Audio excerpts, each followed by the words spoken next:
The Koruq didn't believe in luck, but if they had, they would have said the timing was perfect. Earth had just finished a brutal internal conflict localized, but enough to strain military resources and leave many of their orbital systems in a state of patchwork repair.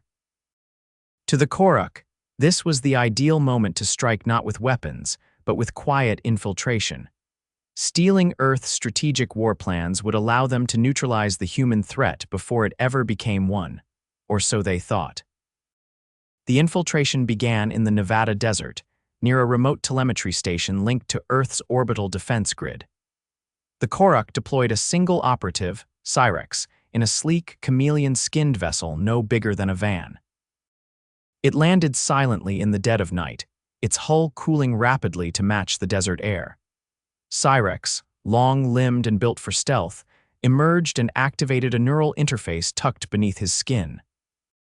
The local network was primitive, unencrypted in places, and Cyrex slipped through firewalls like water through a sieve. He located a node-tagged WPS command archive and began data extraction. The files were massive, poorly labeled, and filled with redundancies.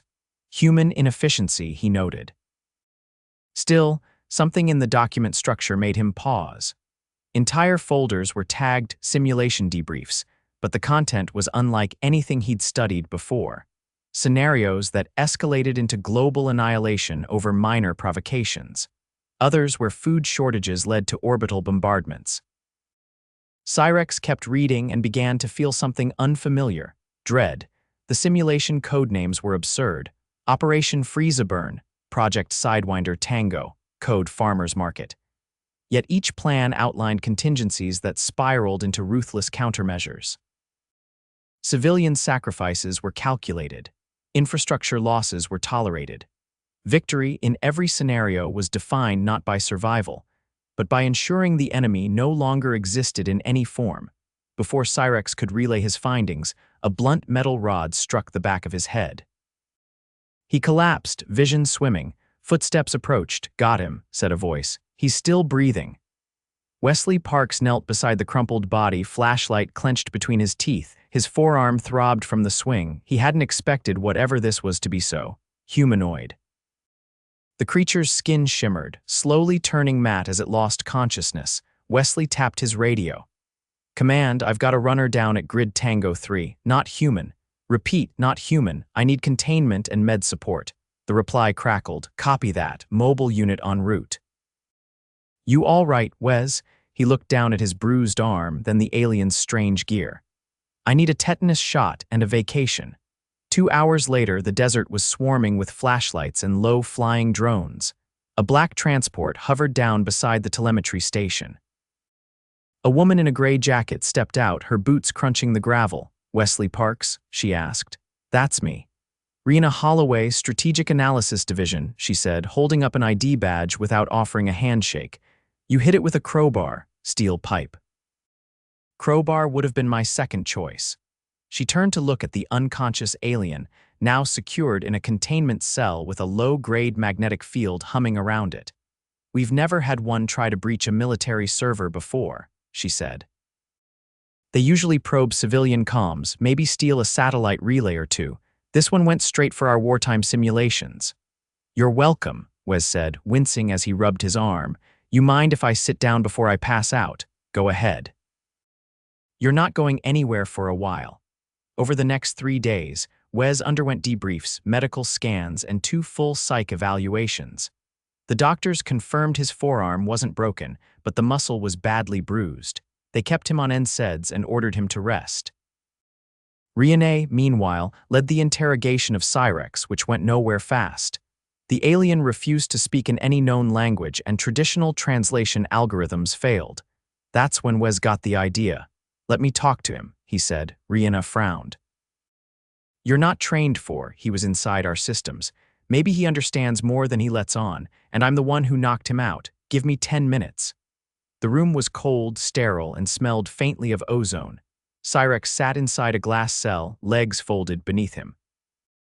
His posture was too still, like a statue about to breathe. Wes stepped in and pulled a metal chair across the floor. It scraped loudly. Cyrex flinched. "Hey," Wes said, "you already got what you came for, didn't you? The war plans." Cyrex tilted his head. I saw the files you accessed. Sidewinder Tango Freezeburn, you saw what humans do when we think we're cornered. Cyrex's pupils contracted. For the first time he spoke. Those were simulations. Yeah, but they weren't fiction. Cyrex looked at the floor. Your species applies total destruction as a fallback strategy. We don't like losing. Silence stretched between them. Wes leaned forward. Let me guess, your bosses thought we'd be easy, still recovering from our own messes. But now you're wondering if starting a war with us might end with your homeworld becoming a crater. No, Cyrex said. We're wondering if it already has. That night, Rena summoned Wes to the observation deck. The stars above glittered with indifference. We intercepted a transmission from Cyrex's ship. Just one word, repeated 3 times, retreat. Wes folded his arms, the motion pulling at his sore bicep. So what now? They want a meeting. Not with diplomats, with whoever designed those simulations. Wes blinked. You want me to pretend I wrote Sidewinder Tango. That plan includes flooding an entire continent. They think you're the architect. You were there when he accessed the files. You might be the only one they'll talk to. 2 days later, Wes stood in a hangar outside Groom Lake, wearing a suit that hadn't seen daylight since his brother's wedding. Rihanna adjusted his lapel and handed him a case. Inside is a fabricated dossier. You're now Colonel Wesley Parks, Strategic Response Architect, retired. He opened the case. Top page read, Operation Saltplow Contingency for Oceanic Raiders. This one involves poisoning our own oceans. Only in simulation, she said. Just stick to the script and act like you've done worse. The Koruq delegation arrived in a vessel shaped like a flattened spiral.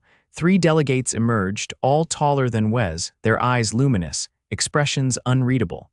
The lead one introduced himself as Velen.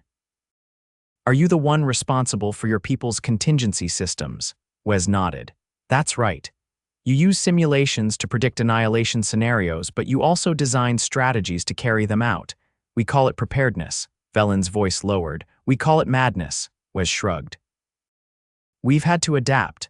What would your species do if we attacked only your orbital stations? No civilian casualties, minimal ground damage. We'd assume it was the first wave, Wes said, and respond accordingly. Velen looked at the others. And if we destroyed one of your cities, you'd lose 3 of yours in under an hour.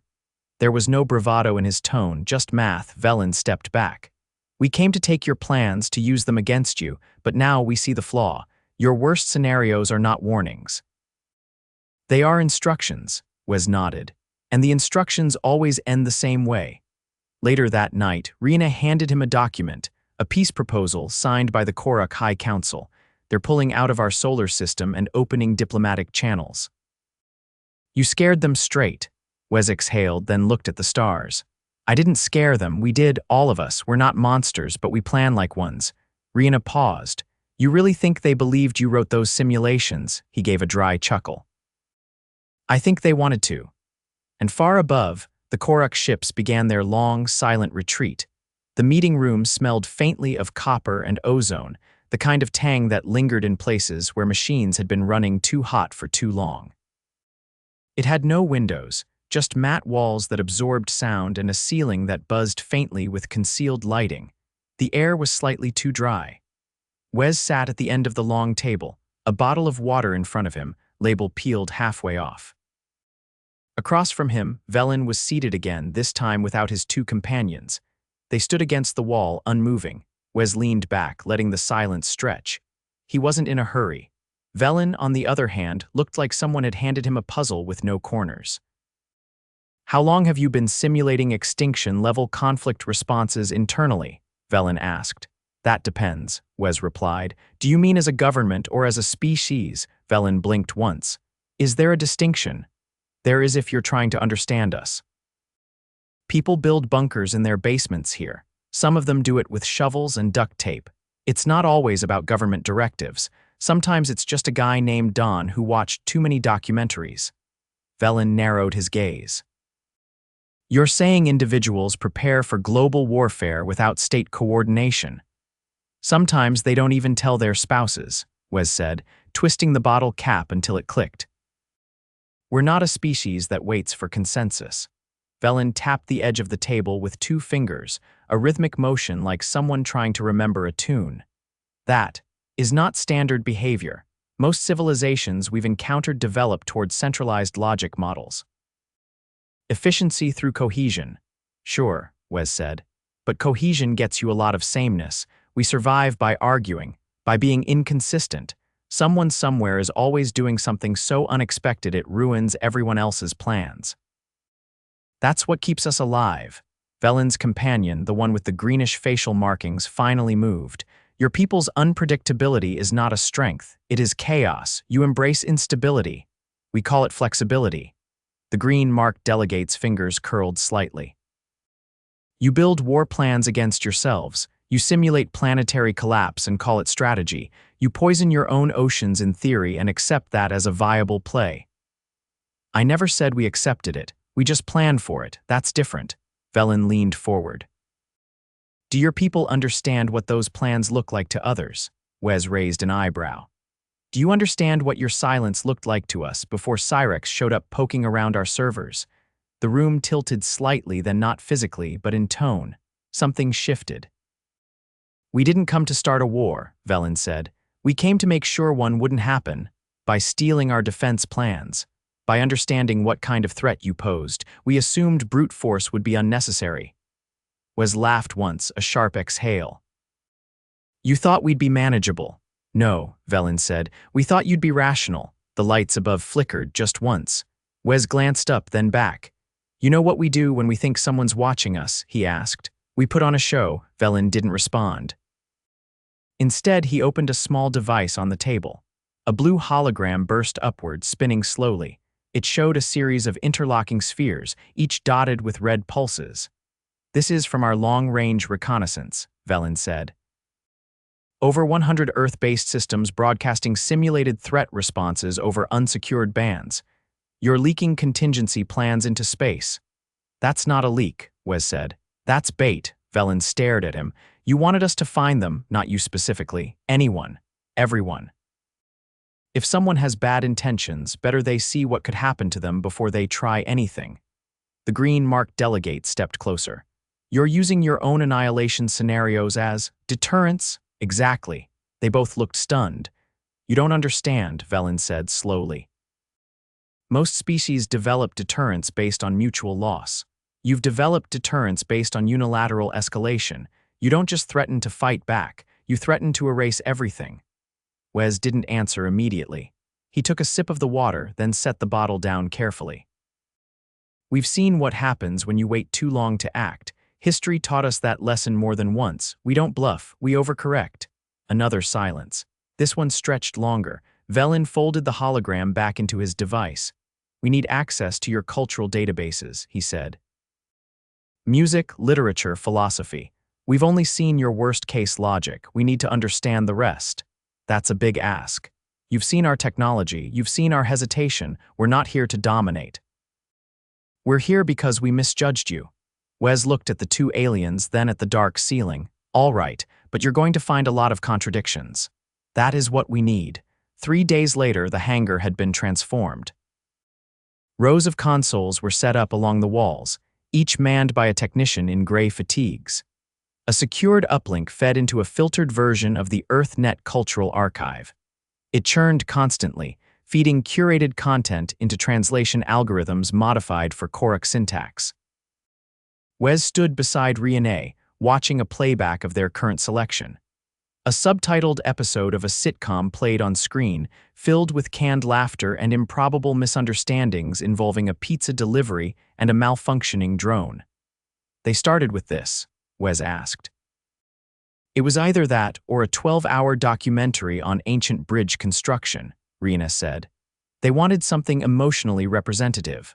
One of the Koruq delegates, not Velen, was watching the screen with visible concentration. Every time the laugh track played, his head tilted slightly. Riene crossed her arms. I think they're trying to determine if it's a ritual, Wes chuckled.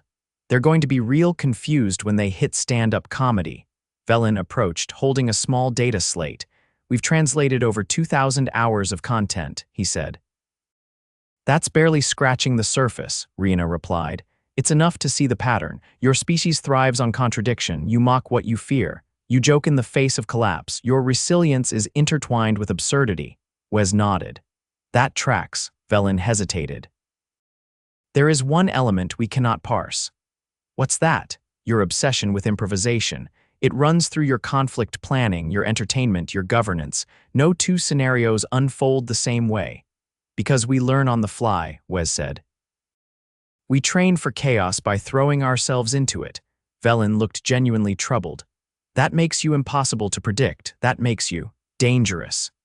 Wes didn't deny it. Later that evening, Wes sat quietly in the mess hall, nursing a coffee that had gone lukewarm. The place was empty except for a few off-duty techs playing cards near the far end.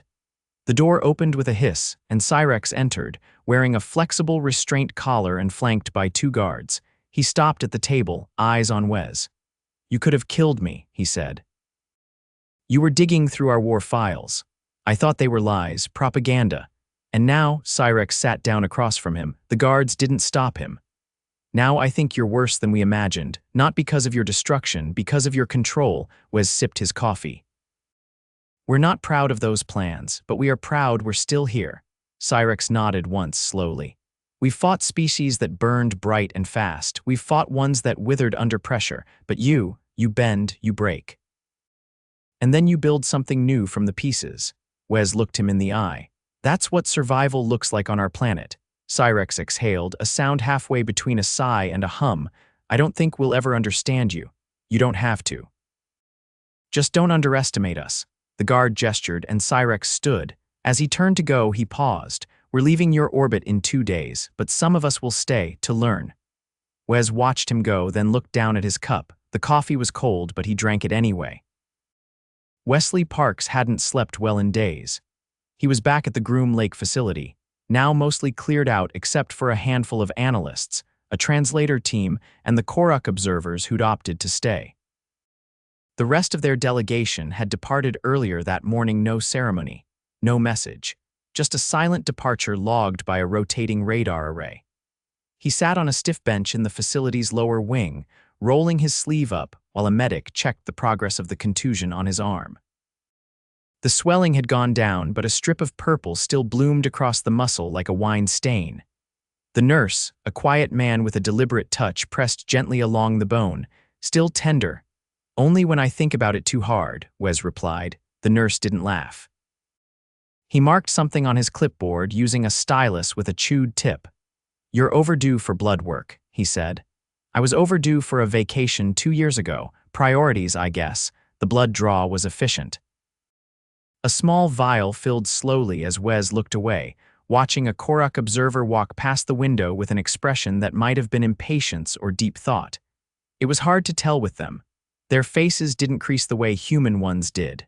"Done," the nurse said. "You'll get the results by evening. Looking forward to hearing I'm still mostly human." Wes slid his shirt back down and stood, flexing the arm experimentally. It still ached, but it was manageable. He stepped into the corridor and followed the hum of low voices until he reached the auxiliary conference room. Inside, Velen was hunched over a display screen, tapping through a series of documents. The room had been converted into a shared workspace, with 2 Koruq specialists seated at the far end, surrounded by open cases of equipment that looked like melted obelisks. One of them was carefully adjusting a crystalline interface with what resembled a tuning fork. Wes leaned against the doorframe. "You know we have chairs, right?" Velen didn't look up. "We've noticed they creak when you shift your weight. It's distracting." "That's called feedback. Some people like it. We do not." Wes stepped inside and pulled a rolling chair toward him anyway. It gave a long, high groan as he sat. Velen winced. "You're welcome." Velen finally turned toward him. "We've been studying your cultural programming archives. The more we view, the less coherent your species becomes. Glad to hear we're keeping you guessing. Explain the ritual of karaoke night." Wes blinked. "Excuse me. You willingly subject yourselves to tonal dissonance in public while consuming intoxicants. The original musical pieces are degraded. The participants are not skilled. That's kind of the point," Velen tilted his head. You celebrate imperfection, we celebrate trying, even if it goes horribly. There was a pause as Velen processed that. You confuse triumph with failure. No, Wes said, we just don't wait for perfection to have a good time. The other Koruq finally looked up from his tuning fork device. That might explain your war simulations. Wes raised an eyebrow. How so? You planned for failure. Extensively. And yet, you continue to function as if success is inevitable. Your entire strategic culture is built on worst-case outcomes, but your actions suggest optimism. That's not optimism, Wes said. That's stubbornness. Velen stood and walked to the screen. He pulled up a new file, a rotating schematic of a Koruq vessel. Unlike the spiral ship Wes had seen before, this one was more angular, with a dense core wrapped in segmented shielding. This is our long-range diplomatic escort. It's arriving in 48 hours. We intend to send a delegation back with it. More observers. No, negotiators. Wes leaned back in the chair, ignoring the creak. So this is official. Your opening talks, Velen nodded. We've transmitted a request to your orbital council. We wish to initiate a non-engagement compact with progressive integration clauses. Wes whistled low. That's a lot of syllables to say peace. It's more than peace, Velen said. It's curiosity. We've never encountered a culture that prepares for its own extinction with such creativity. Wes folded his arms. We've had centuries of practice, one way or another. The tuning fork alien spoke again. We reviewed footage of your species' response to natural disasters. You use inflatable boats to rescue strangers. You form human chains. Some die trying to save others they've never met. That's not strategy, Velen added. That's instinct. Yeah, Wes said. That's us too. There was movement outside the room. A technician stepped in holding a tablet. He passed it to Wes. Your blood work came back. Elevated cortisol, slight dehydration, but otherwise normal. You're cleared. Wes skimmed the results and nodded. Thanks. Velen watched the exchange. You test your own chemical balance regularly. We like to know what's going on under the hood. Do you think you're fragile? Wes blinked. Are you asking if we're afraid of dying? No, I'm asking if you expect it. Wes set the tablet down. Honestly, we do, but not today. And not without making a mess first. Velen returned to the screen and tapped through to another file. A video clip showing humans building a temporary hospital out of shipping containers during a viral outbreak. You transform cargo infrastructure into medical facilities in under 72 hours. That's not standard. We don't do standard very well. The other Koruq approached, holding a data slab. We've compiled a preliminary report on your adaptive behavior. It includes over 400 case studies of technical improvisation under duress. Sounds like a long read, Wes said. It's incomplete, the Koruq replied. We stopped counting after the first 112 when we realized no two examples repeated methodology. Wes smiled. Told you. We don't like doing the same thing twice. There was a pause. Then Velen turned to him. You're unpredictable, contradictory, and occasionally illogical. But you are not reckless. That's flattering coming from someone who tried to rob our servers. That was an error. Wes stood, stretching his arm. It still ached, but the movement was smoother now. You've got a long flight ahead of you when that diplomatic escort shows up. You sure you want to go through with this? Velen nodded. We've seen enough to know what happens if we don't. Wes walked to the door, then paused. You're going to need a lot more chairs. Ours all creak. Velen didn't respond. But one of the Koruq specialists reached under the table and adjusted a stabilizer on his seat, silencing the squeak. By early evening, the Groom Lake facility had shifted tone. The last of the temporary analysis teams packed up equipment. The Koruq delegation finalized their data transfer protocols. Rihanna arrived in the hangar, carrying a folder stamped with a new clearance code. She handed it to Wes. Official designation for the Peace Compact, she said. They're calling it the Dandelion Protocol. Wes raised an eyebrow. That's a flower. They read a poem, she said. Apparently, it stuck. He flipped the folder open. Inside was a short statement of intent, co-signed by both Earth's Orbital Council and the Koruq High Authority. No jargon, no fine print. Just a shared declaration, mutual preservation through understanding. Wes closed the folder. Well, he said, we got to this point without firing a shot. Rena nodded. Saves us the cleanup. The Koruq ship arrived just after dusk, sleek, silent, and glowing faintly at its seams. The delegation boarded without ceremony. Velen paused at the ramp, turned once, and gave a short nod. Not a bow, not a salute, just acknowledgement. Wes returned it. By the time the ship slipped beyond the upper atmosphere, the stars had begun to show again. Wes stood by the edge of the hangar, sleeves rolled up, watching the sky. A technician passed behind him, tugging a crate across the floor. You think they'll come back? Wes exhaled, rubbing the fading bruise on his arm. They will, he said. Next time, they'll bring questions instead of extraction tools. And us, Wes smiled faintly, will probably still be arguing about karaoke night.